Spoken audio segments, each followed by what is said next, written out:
Bismillahirrahmanirrahim. Halo, assalamualaikum warahmatullahi wabarakatuh. Hari ini waktunya kita untuk pelajaran IPA. Nah, sesuai dengan yang telah kita bahas pada minggu lalu, hari ini kita akan membahas mengenai sistem pencernaan pada manusia ya. Nah, pada minggu lalu kita sudah membahas mengenai sistem pencernaan pada hewan ruminansia.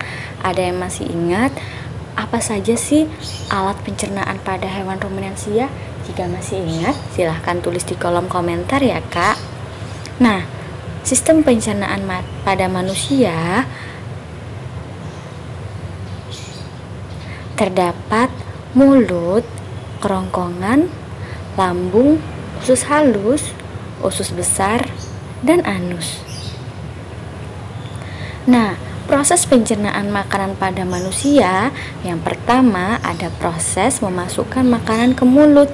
Jadi ketika tubuh kita akan mencerna makanan, proses yang pertama yang akan dilalui yaitu memasukkan makanan ke dalam mulut. Selanjutnya yaitu proses mengunyah makanan dengan menggunakan gigi. Yang ketiga, proses menelan makanan di kerongkongan. Yang keempat, proses pemecahan makanan dari zat yang kompleks menjadi molekul-molekul yang lebih sederhana dengan bantuan enzim yang ada di lambung. Yang kelima, proses penyerapan sari-sari makanan yang terjadi di usus halus.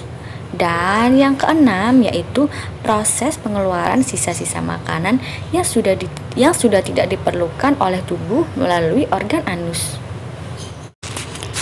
Nah, sistem pencernaan pada manusia terdiri atas yang pertama ada mulut, yang kedua ada kerongkongan, ada lambung, usus halus, usus besar, dan anus. Coba perhatikan masing-masing letaknya ya, yang ditunjukkan dengan tanda panah. Jadi, pada bagian atas ada mulut, kemudian ke bawah ada kerongkongan, ada lambung, ada usus halus yang berwarna orange, ada usus besar yang ditunjukkan dengan berwarna hijau, dan anus yang berwarna biru. Pertama, kita akan membahas mulut terlebih dahulu ya. Jadi, mulut merupakan pintu gerbang saluran pencernaan manusia. Saat makanan masuk ke dalam mulut, gerakan mengunyah akan mengubah makanan menjadi partikel yang lebih kecil.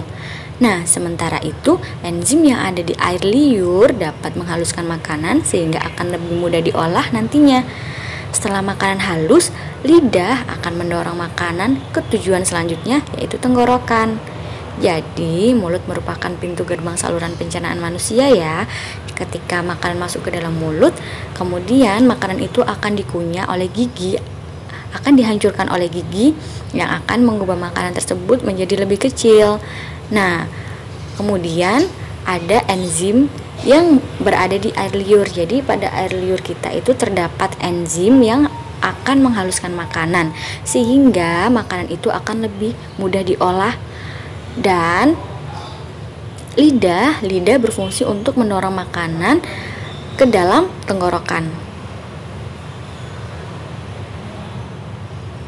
Nah, ini merupakan gambar dari mulut kita, yaitu terdapat gusi, terdapat gigi, langit-langit keras yang terdapat pada bagian atas, langit-langit lunak, kemudian nulah, dan lidah. Coba perhatikan tanda panahnya ya kak untuk mengetahui setiap letaknya. Nah, yang kedua kita akan membahas mengenai kerongkongan ya. Setelah makanan masuk melalui mulut dan ditelan, makanan akan melalui tenggorokan atau faring dan kerongkongan atau esofagus.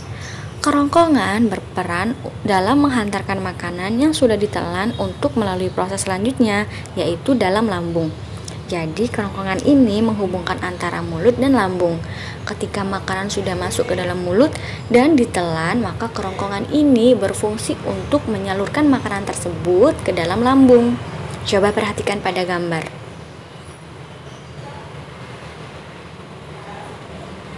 Yang ketiga yaitu kita akan membahas mengenai lambung. Lambung atau ventriculus mempunyai bentuk seperti kantong yang menggelembung dan berada pada bagian kiri perut. Lambung mempunyai 3 fungsi utama. Yang pertama, coba perhatikan ya. Yang pertama yaitu tempat menyimpan makanan sementara sebelum disalurkan ke organ selanjutnya. Jadi, makanan itu ketika sudah masuk ke dalam lambung, makanan itu akan disimpan sementara. Nah, yang kedua yaitu memecah dan mengaduk makanan dengan mekanisme gerak peristaltik.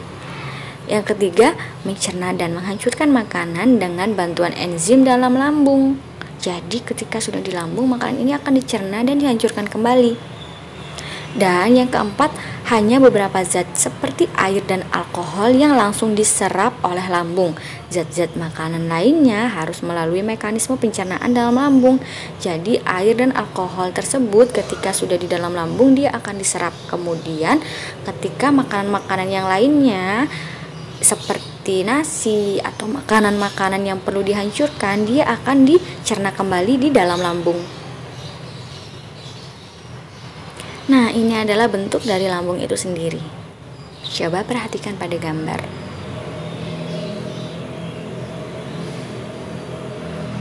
Nah, selanjutnya yaitu usus halus. Usus halus berbentuk tabung tipis yang panjangnya 10 meter, seperti selang yang digulung, di mana permukaan bagian dalamnya penuh dengan tonjolan dan lipatan. Nah, terdapat 3 bagian utama dari usus halus, yaitu duodenum atau usus 12 jari, jejunum atau usus kosong, dan ilium atau bagian akhir. Nah, usus 12 jari atau duodenum berperan dalam proses pencernaan makanan secara kimiawi dengan bantuan getah empedu dan getah pankreas. Jadi usus 12 jari ini berperan dalam proses pencernaan makanan secara kimiawi ya Kak. Selanjutnya, makanan akan melalui usus jejunum untuk membantu proses pencernaan makanan secara kimiawi melalui enzim-enzim yang dihasilkan di dinding usus. Yang terakhir yaitu pada bagian akhir usus halus adalah ilium, yang mana bertugas dalam menyelesaikan proses penyerapan nutrisi dan menyerap asam empedu untuk dapat didaur ulang kembali. Jadi, bagian-bagian dari usus halus ini memiliki fungsinya masing-masing. Yang pertama ada usus 12 jari yang berperan dalam proses pencernaan makanan secara kimiawi. Kemudian ada usus jejunum, yaitu untuk membantu proses pencernaan makanan secara kimiawi melalui enzim-enzim yang dihasilkan di dinding usus. Dan yang terakhir yaitu ilium, yang mana bertugas untuk menyelesaikan proses penyerapan nutrisi dan menyerap asam empedu untuk dapat didaur ulang kembali. Nah, ini adalah gambar dari usus halus, yaitu ada duodenum, ada jejunum, dan ilium. Coba perhatikan ya Kak pada gambarnya.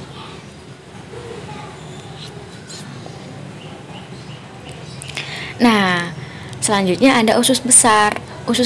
Usus besar berbentuk seperti huruf U terbalik, yang panjangnya sekitar 5 hingga 6 meter. Terdapat tiga bagian utama usus besar, yaitu sekum, kolon, dan rektum. Sekum berbentuk seperti kantong yang berfungsi menyerap nutrisi yang tidak dapat diserap usus halus. Kolon adalah bagian terpanjang dari usus besar yang berfungsi sebagai tempat cairan dan garam diserap. Rektum adalah bagian akhir dari usus besar. Rektum terhubung langsung ke anus sehingga bagian ini berfungsi untuk tempat penyimpanan tinja sebelum dikeluarkan oleh anus. Jadi Ustazah akan ulang kembali. Terdapat tiga bagian utama pada usus besar, yaitu sekum yang berbentuk seperti kantong, di mana fungsinya yaitu menyerap nutrisi yang tidak dapat diserap di usus halus. Yaitu yang kedua ada kolon, adalah bagian terpanjang dari usus besar yang berfungsi sebagai tempat cairan dan garam yang akan diserap. Dan yang terakhir ada rektum, di mana rektum ini yaitu bagian akhir dari usus besar. Rektum terhubung langsung ke anus sehingga bagian ini berfungsi untuk tempat penyimpanan tinja sebelum dikeluarkan oleh anus. Nah, selanjutnya yaitu fungsi utama usus besar. Fungsi utama usus besar adalah membuang air dan garam yang tidak dapat dicerna dan membentuk limbah padatan yang dapat dikeluarkan. Coba perhatikan gambar pada usus besar di bagian bawah.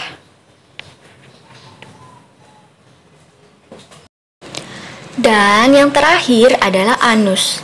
Anus berfungsi untuk proses defekasi feses, dan mengatur keluarnya feses. Defekasi adalah proses membuang kotoran sisa pencernaan dalam bentuk feses. Hasil akhir dari sistem pencernaan makanan berupa feses atau kotoran. Jadi Ustazah ulang sekali lagi, dari fungsi anus. Anus berfungsi untuk proses defekasi feses dan mengatur keluarnya feses. Defekasi adalah proses membuang kotoran sisa pencernaan dalam bentuk feses. Hasil akhir dari sistem pencernaan yang telah dilalui dari awal makanan masuk ke dalam mulut, kemudian ke kerongkongan, lambung, usus halus, usus besar, kemudian di anus ini makanan berupa sistem akhir dari sistem pencernaan makanan berupa feses atau kotoran. Jadi kotoran ini merupakan sisa-sisa dari sistem pencernaan yang telah dilalui dari awal hingga akhir. Nah, untuk tugas silakan sebutkan. Yang pertama, silakan dikerjakan di buku tulis, kemudian ditulis jawabannya dan dikumpulkan dalam bentuk foto. Yang pertama, sebutkan dan jelaskan macam-macam penyakit pada sistem pencernaan manusia. Silakan kakak bisa dicari di internet, bisa cari di buku, di LKS, silahkan. Dan yang kedua, jelaskan cara menjaga kesehatan sistem pencernaan manusia, misal minimal 3. Ustazah ulang. Yang pertama, sebutkan dan jelaskan. Jadi sebutkan misalnya contohnya penyakitnya, yaitu yang pertama adalah MAH. Nah, kakak jelaskan MAH ini penyakit seperti apa dan disebabkan oleh apa, seperti itu ya. Dan yang kedua yaitu jelaskan cara menjaga kesehatan pada sistem pencernaan manusia, minimal 3. Sekian materi IPA pada hari ini, semoga bermanfaat. Sampai jumpa minggu depan. Wassalamualaikum warahmatullahi wabarakatuh.